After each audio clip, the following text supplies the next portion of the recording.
Hello guys, welcome back to our YouTube channel. तो देखिए, मैं आपका दोस्त अभय आज आप लोगों के साथ लेकर आया हूँ वीडियो, जिसमें आज हम देखने वाले हैं जो भी दिल्ली यूनिवर्सिटी के सेमेस्टर 5 के स्टूडेंट हैं, चाहे आप बीकॉम प्रोग्राम कोर्स में हो, चाहे आप बीकॉम ऑनर्स कोर्स में हो, आप सभी के पास एक सब्जेक्ट हैगा income tax law and practice. तो अब मैं आप लोगों के साथ लेकर आने वाला हूँ चैनल के ऊपर इस income tax law and practice की वीडियो, जिसके अंदर मैं आपको इस कंप्लीट सब्जेक्ट को डिटेल में कवर करवाने वाला हूँ। जितना भी कंटेंट आपके एग्जाम के लिए रेलेवेंट है, आपके सिलेबस में दिया गया है, सारी चीजें आपको काफी डिटेल में कवर करवाने वाला हूँ। सारी थ्योरी, सारे प्रैक्टिकल टॉपिक्स और उनके क्वेश्चन साथ में सारी चीजें आपको कवर करवाने वाला हूँ काफी डिटेल में। तो चैनल पर आपको एक के बाद एक वीडियोस मिलेगी इस सब्जेक्ट की, जिसमें मैं इस कंप्लीट सब्जेक्ट को आपको कवर करवा दूंगा।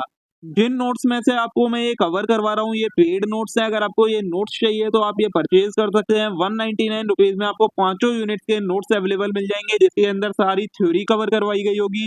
जो जो कंटेंट आपके सिलेबस में दिया गया है, उसके अलावा जो जो आपके प्रैक्टिकल पार्ट, इंपॉर्टेंट पार्ट है, उसके सभी के क्वेश्चंस भी इसमें इंक्लूड करे गए हैं, साथ में उनके सॉल्यूशन भी प्रोवाइड करवाए गए हैं।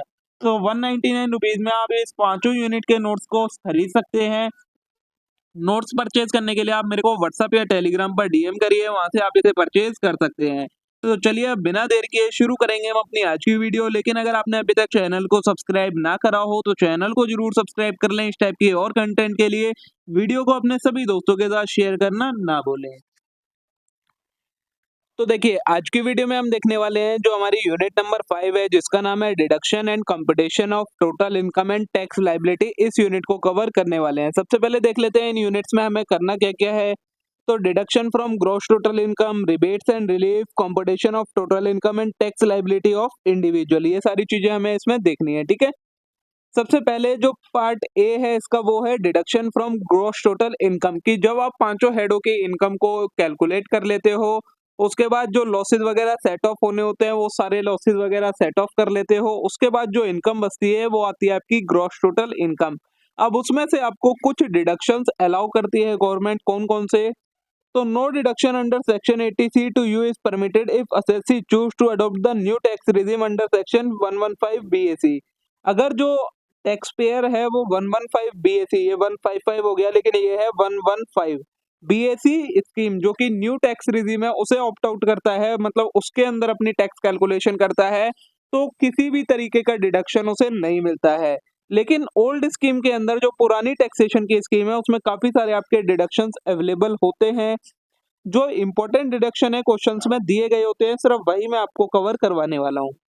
पहला होता है 80C का डिडक्शन। इसके अंदर आपको लाइफ इंश्योरेंस प्रीमियम जो आप पे करते हैं, या फिर प्रोविडेंट फंड के अंदर जो कंट्रीब्यूशन करते हैं, उसका डिडक्शन मिलता है। कितना मैक्सिमम मिलता है? 1.5 लाख रुपए का मैक्सिमम डिडक्शन आप ले सकते हैं।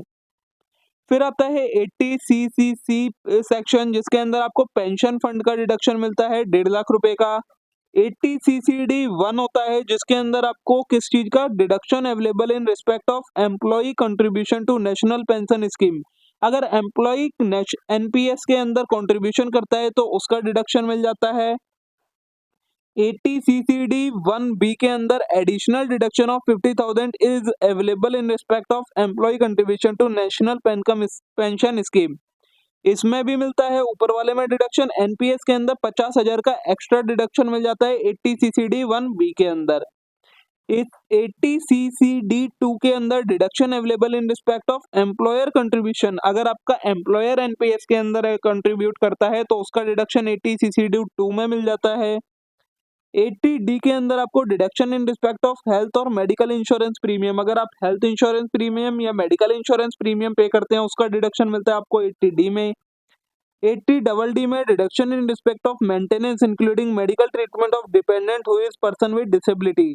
अगर कोई डिपेंडेंट डिसेबल है, मतलब कोई पर्सन है जो डिसेबल है, जो आपके ऊपर डिपेंडेंट है, तो अगर आप उसकी मेंटेनेंस पर और मेडिकल ट्रीटमेंट पर जो भी खर्चा करते हैं, उसका डिडक्शन आपको 80DD के अंदर मिलता है।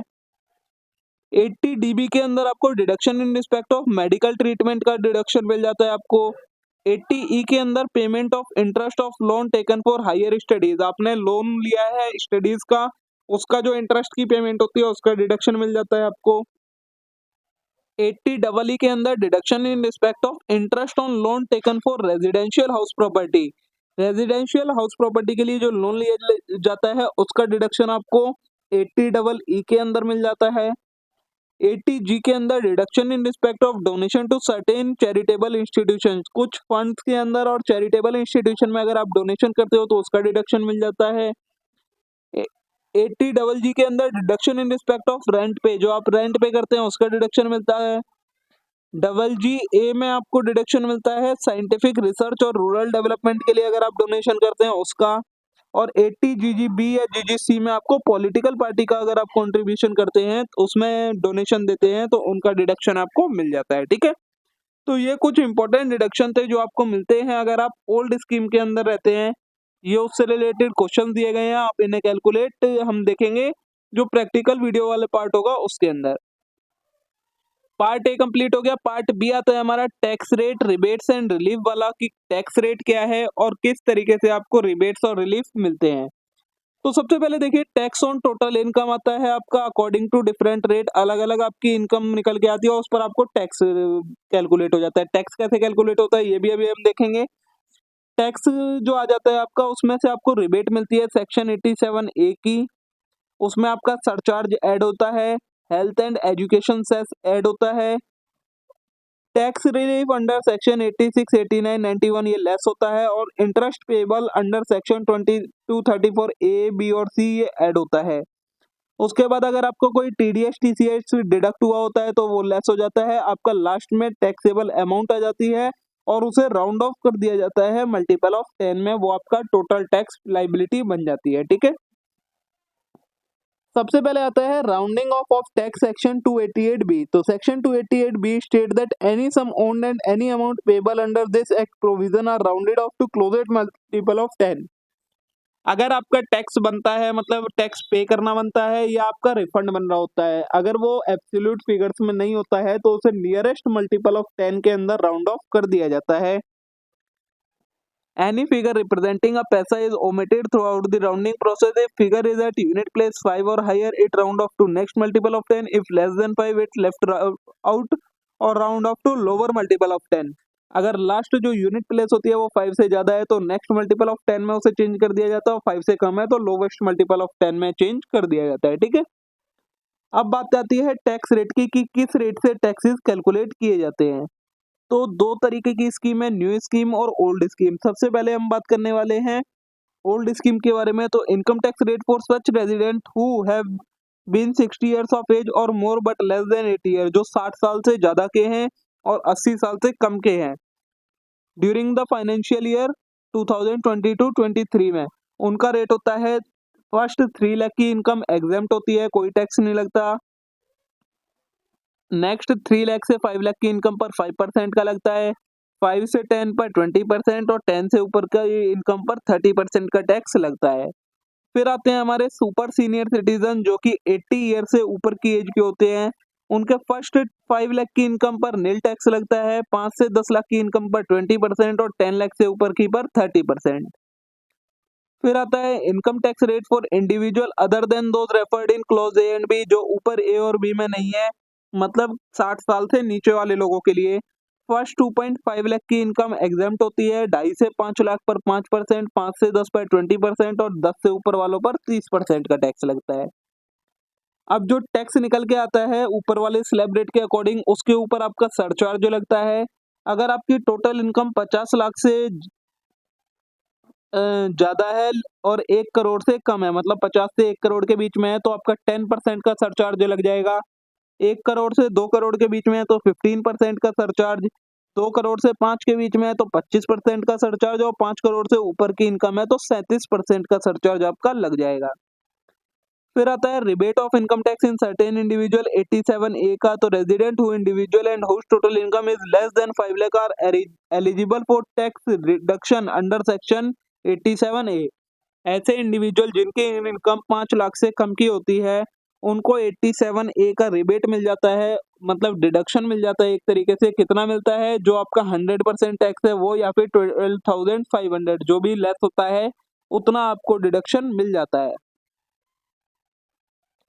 फिर आता है आपका एक कंसेप्ट मार्जिनल रिलीफ का। तो if total income SSC exceed 50 lakh but does not exceed 1 crore then the tax payable on such amount including surcharge shall not exceed in following amount. क्या होता है, अगर मान लो आपकी इनकम 50 लाख से ऊपर की है लेकिन 1 करोड़ से नीचे की है।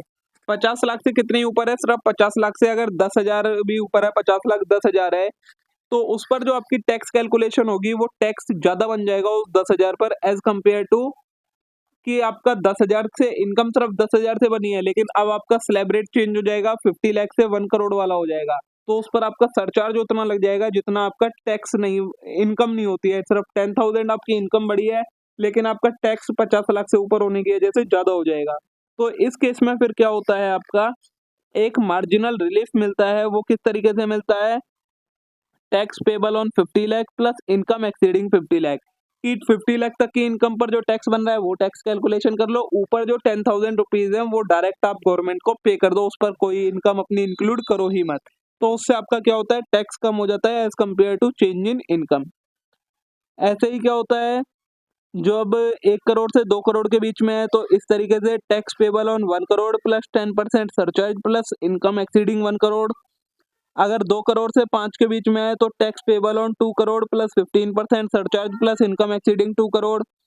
और 5 करोड़ से ऊपर की है तो tax payable on 5 crore plus 25% surcharge plus income above 5 crore. ठीक है। और मार्जिनल रिडक्शन के अंदर कोई भी health and education cess include नहीं होता है, तो जो भी आपका टैक्स आएगा उसके बाद उस पर आपका हेल्थ एंड एजुकेशन सेस लगता है। हेल्थ एंड एजुकेशन सेस होता क्या है, तो in order to ascertain the overall tax obligation of individual and tax payer and HUF the health and education cess 4% of total tax that they owe will be added to their tax due. Total tax calculation calculate करने के लिए आपको जो total tax बना होता है उसके ऊपर 4% का हेल्थ एंड एजुकेशन सेस लगाना होता है, तब आपकी फाइनल टैक्स लाइबिलिटी निकल कर आती है। फिर आता है आपका, ये तो नॉर्मल सेलिब्रेट हो गए नॉर्मल इनकम के लिए। अगर आपका कैपिटल गेन होता है तो उसमें जो आपका शॉर्ट टर्म कैपिटल गेन होता है उस पर 50% का टैक्स लगता है और लॉन्ग टर्म पर 20% का टैक्स लगता है। The total income is reduced by amount of long term gain, next the tax is computed separately on amount of long term capital gain and the reminder of total income tax. क्या बोला है, जब आपकी total income calculate हो जाती है उसमें long term और short term capital gain include होता है, तो उसे पहले उस टोटल इनकम में से रिड्यूस कर दिया जाता है। वहां पर नॉर्मल रेट से इनकम कैलकुलेट टैक्स कैलकुलेट होता है। जो शॉर्ट टर्म और कैपिटल गेन आपने लॉस लेस करा है, शॉर्ट टर्म और लॉन्ग टर्म वाला, उस पर आपको सेपरेट जो ये रेट दिए हैं इससे टैक्स कैलकुलेशन करना होता है, तब आपका फाइनल टैक्स कैलकुलेट होता है। कैपिटल गेन कैसे कंप्यूट करते हैं, the following provision of 115 BB governing the taxation of revenue from lottery crossword. इन सारी चीजों पर कैपिटल गेन कैसे कैलकुलेट होता है, तो the total revenue is reduced bye income. इस तरीके की जो भी इनकम होती है वो आप अपनी टोटल इनकम में से रिड्यूस कर देते हैं और इनके लिए आप अलग जो टैक्स रेट दिए गए हैं उस रेट से टैक्सेशन करते हैं। ये टैक्स ऑन कैपिटल गेन नहीं है, ये टैक्स ऑन कैजुअल इनकम है। ये सारी कैजुअल इनकम्स आती है आपकी। और 30% tax rate will be apply to such income. इन इनकम के ऊपर जो ये आपकी स्पेकुलेशंस वगैरह वाली होती है, गेमलिंग वगैरह वाली, इन पर 30% का फ्लैट टैक्स रेट लगता है। ठीक है। The assessee must pay on tax on any income even in event that he is none other. क्या बोला है, अगर आप बेसिक एग्जेम्पशन लिमिट के को क्रॉस नहीं करते हैं बट आपकी ये वाली इनकम है तो इनके ऊपर आपको फिर भी टैक्स पे करना होता है। द एंटायर बाकी इसमें और कुछ भी नहीं है, ऐसा वही सारा नॉर्मल है। किस तरीके से आप टैक्स कैलकुलेशन करते हैं, जो फाइनल टैक्स कैलकुलेशन होती है तो आपकी इनकम फ्रॉम सैलरीज की इनकम आ जाती है, हाउस प्रॉपर्टी हेड की सारी इनकम आ जाती है, बिजनेस एंड प्रोफेशन वाली आ जाती है, अदर सोर्सेज की आ जाती है। ठीक है। और कैपिटल गेन आ जाता है। फिर यहाँ से आपकी निकल के आती है ग्रॉस टोटल इनकम। उसमें से आपको जो 80 सेक्शन 80 वाली डिडक्शन अलाउ होती है वो सारी डिडक्शन आप लेस कर देते हैं तो आपकी टोटल इनकम निकल के आ जाती है। फिर आप इस टोटल इनकम के ऊपर क्या करते हैं, अपनी टैक्स की कैलकुलेशन करते हैं। वो आपका टैक्स आता है, उसमें से आप 87A का रिबेट लेस कर देते हैं, सरचार्ज ऐड कर देते हैं, health and education cess add कर देते हैं, तो आपकी क्या निकल के आ जाती है, टोटल टैक्स पेबल निकल के आता है। उसमें से आप एडवांस में टैक्स पे कर रखा है वो लेस कर देते हैं, टीडीएस वगैरह डिडक्ट हो रखा होता है उससे लेस करते हैं, तो आपका net amount of tax liability निकल कर आ जाती है लास्ट में। ठीक है। इस तरीके से आपकी टैक्सेबल इनकम और टैक्स की कैलकुलेशन होती है। ये सारे आपको इसी से रिलेटेड एग्जांपल दे रखे हैं जिन्हें हम कवर करेंगे वीडियो के प्रैक्टिकल वाले पार्ट के अंदर। और यहाँ पर आकर आपकी यूनिट 5 भी कंप्लीट हो जाती है। यूनिट 5 ही नहीं, आपका पूरा इनकम टैक्स जो सब्जेक्ट है वो कंप्लीट हो जाता है। जो जो इम्पोर्टेंट कंसेप्ट थ्योरेटिकल और फॉर्मूलाज वगैरह थे वो सारे मैंने आपको कवर करवा दिए हैं। सिर्फ इसके बचे हैं प्रैक्टिकल क्वेश्चन जो कि हम कवर करेंगे वीडियो के प्रैक्टिकल वाले पार्ट के अंदर। थ्योरेटिकल सारा कंसेप्ट आपके कवर हो जाते हैं। होप सो आप सभी के लिए ये वीडियोस यूजफुल रही होंगी। आपको चैनल पर प्लेलिस्ट मिल जाएगी सारी वीडियोस की जिसके अंदर सारी चीजें कवर हो रखी हैं। तो अपने सभी दोस्तों के साथ इन वीडियोस को शेयर करना ना भूले। चैनल को जरूर सब्सक्राइब कर ले, वीडियो को अपने सभी दोस्तों के साथ शेयर जरूर कर दे। Thank you.